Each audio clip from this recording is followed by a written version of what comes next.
Hello, Virgo, and welcome. I'm Adriana. I'm a soul guidance coach. I help sensitive, self reflective souls choose maximum growth. I have an intuitive message for you about your path this week. Let's get started. We are going to work with the inside outside energies. So, meaning the energies that are inside these two cards here, and energies that are outside of you, either in your environment or as you're interacting with them. It kind of depends on how the energy comes through for you. All right, I'm being told to start on the inside, so we are going to start there. Six of Swords and the Choronos. Now I believe, yep, two sixes. And what were other cards? Oh yeah, Prince and Nine. Okay, so we don't quite have 666, but we do have a double six. Got a lot of green as well.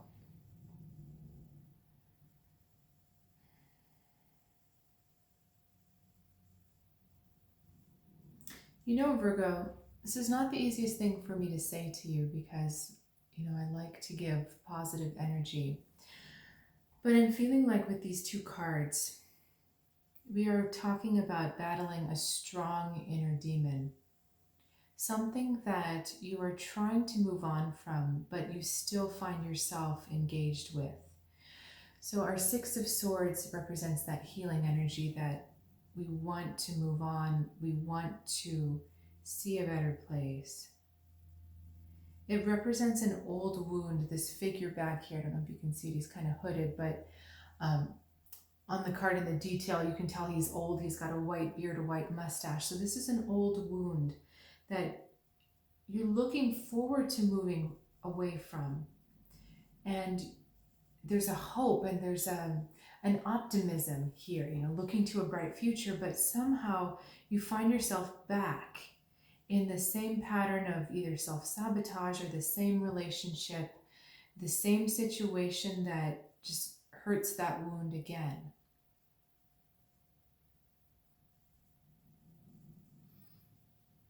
And this is interesting because they're saying, they're giving me some kind of crazy phrase with poison and peacocks. It's funny. They're saying like the poison is in the peacock or the peacock is in the poison. But what they're talking about is the idea that medicine usually came from poisonous plants. So when you know how to treat the plant correctly, that poison actually becomes the antidote to poison. So poison can be healing as well. So there's something in this situation that you keep coming back to, or this experience that you keep having, that the remedy is in there as well. I have a feeling I'm going to be drawing some more cards on this because I don't want you to think that you need to stay in situations that are disempowering or enabling or that are unsafe for you. That's not the message. But the message is there's something that hasn't been learned all the way in this situation that will help you understand something about yourself. So there's something in this other, or there's something in this situation that's actually a part of you that is dying to be recognized or healed. I'll give the classic example of the schoolyard bully. So the schoolyard bully goes around bullying other children and punishing them and hurting them. But bullies classically come from abuse. So the bully is only doing to other people what's been done to them. So whatever you're feeling, whatever situation you're getting yourself into, there's an element of yourself in that also turns around and goes out into others. Maybe it doesn't hurt them in the way that you're being hurt, but it turns around and it puts something out into the world that is not your best self, that is not your higher self. And this is not, especially because we're not face to face and I can't dialogue with you about this. This is difficult to say to you because no one would want to believe they're hurting someone else. But this situation or person is coming to you to teach you about healing this part of yourself. Okay, let's look at the outside. Prince of Pentacles. and the Nine of Swords. Okay, and we're stuck in a loop here. We've got the Nine of Swords that doesn't want to see this situation happen again, and so the Six of Swords goes, okay, I'm gonna heal it this time. I'm gonna leave it behind. I'm not gonna do this again. I'm gonna keep moving. And it keeps moving, but then it hits that same thing. And then the Prince of Pentacles doesn't want to face the facts, doesn't want to face reality. You know, he's got everything he needs, but he doesn't want to move on. And so we're stuck in this loop here where you're wanting to move on, but you don't want to move on, where you think you're moving on, but you're right back in it again.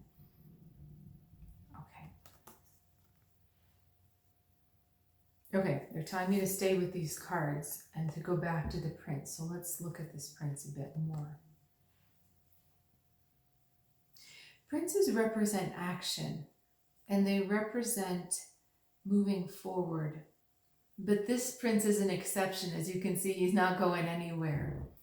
And there's a reluctance to let go of this tie to this person or situation because there's just, part of you doesn't want to move on from it. And this is where it's so difficult. The reason why you don't want to move on is because some of your identity is tied up in this situation as well. Some of who you are is embedded in the situation. And if you leave the situation behind, you lose part of who you are. And there's an unwillingness to do that. In fact, there's a blatant refusal to do that. You can see his hand, his left hand is turned backwards at a crazy, weird angle so that he cannot use that sword to cut himself off. He can't use that sword to cut, to create a separation between him and the thing that's painful. He's just saying, no, I don't want to use it.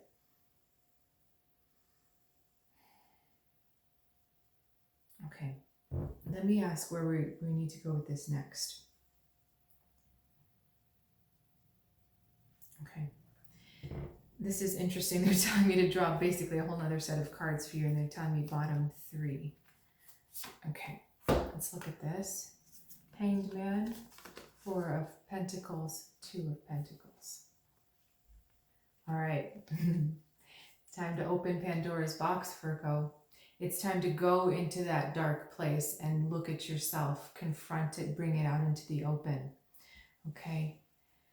This is not the time to keep it locked away. This Hanged Man is asking you to surrender so it can be transformed.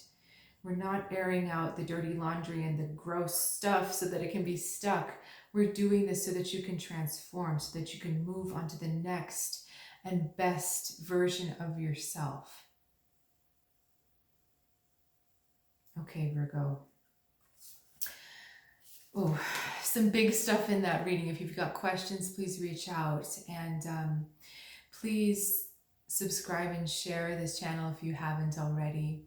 And if you need further guidance, I do one-on-one readings. I also offer extended soul guidance packages on soulguidancewithadriana.com. There's a link in the description below. It's just kind of big stuff we went through today. And you know, I wish that every message could be sunshine and roses, but that wouldn't be a message for your growth. So again, if you have questions, please reach out, and I'll look forward to seeing you next time.